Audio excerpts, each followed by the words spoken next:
Il y a quelques jours, Manon Marceau partageait son inquiétude sur Snapchat vis-à-vis de son institut de beauté, durement touché par l'épidémie de coronavirus.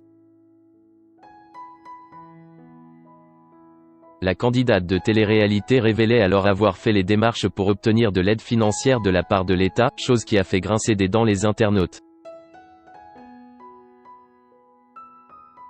L'inquiétude grandit pour Manon Marceau. Propriétaire d'un institut de beauté, la star de télé-réalité a été contrainte de mettre en suspens son activité depuis le début du confinement. Une situation compliquée qui pourrait compromettre la survie de ce business. Sur Snapchat il y a quelques jours, l'épouse de Julien Tanti expliquait craindre des répercussions financières. « Si ça dure, je ne vais pas pouvoir m'endetter pendant des mois. »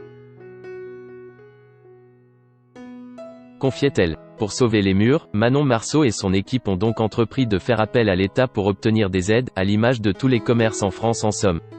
Mais, au lieu de recevoir la compassion des internautes, la jolie brune, enceinte de son deuxième enfant, est devenue la cible de critiques. Via ses réseaux sociaux, elle a donc souhaité mettre les choses au clair. Je vais répondre à certaines personnes qui ne comprennent pas pourquoi j'aille parler d'aide de l'État concernant mon institut de beauté, qui est l'une de mes entreprises. Il ne faut pas mélanger mes sociétés et moi-même. Vous savez, nombre de sociétés, plus ou moins grosses, sont sur le point de faire faillite, a-t-elle rappelé. Ça va de mon petit institut de 3 employés à de grosses enseignes qui sont mises à l'épreuve par rapport à ce Covid-19.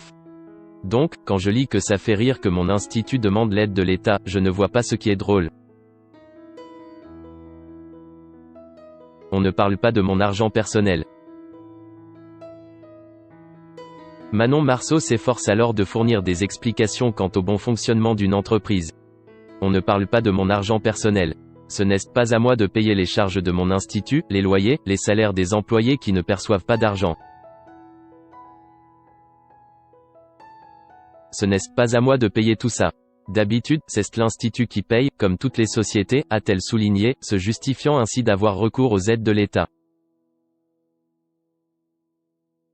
Après, c'est normal de ne pas savoir, mais ce sont deux choses différentes. Il y a Manon et il y a l'institut et normalement l'institut auto-paye ses charges, c'est pas à Manon de tout payer. Sur cette note, la maman de Thiago se montre solidaire envers tous ceux qui se retrouvent dans son cas actuellement avant de s'adresser à ses clientes avec prudence. Nous aimerions rouvrir le 14 mai, à voir si nous avons le droit, selon les stocks aussi, si les masques gel vont arriver. On préfère ne pas vous donner vos rendez-vous maintenant.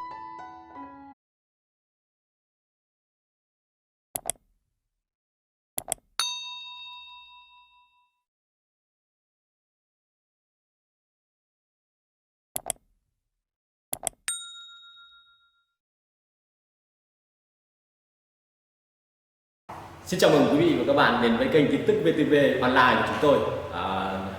Hôm nay chúng tôi sẽ đưa đến các bạn những tin tức mới nhất của trong ngày. Và tình hình dịch Covid-19 hiện tại đang lan rất rộng trên toàn thế giới và nước ta là một trong những nước mà có những mầm dịch được hạn chế nhất. Và hôm nay VTV của chúng tôi sẽ đưa đến cho quý vị và các bạn những tin tức tuần tự và các tỉnh thành, các mầm dịch như sau. Và Yên Mô hiện tại là chưa mắc ca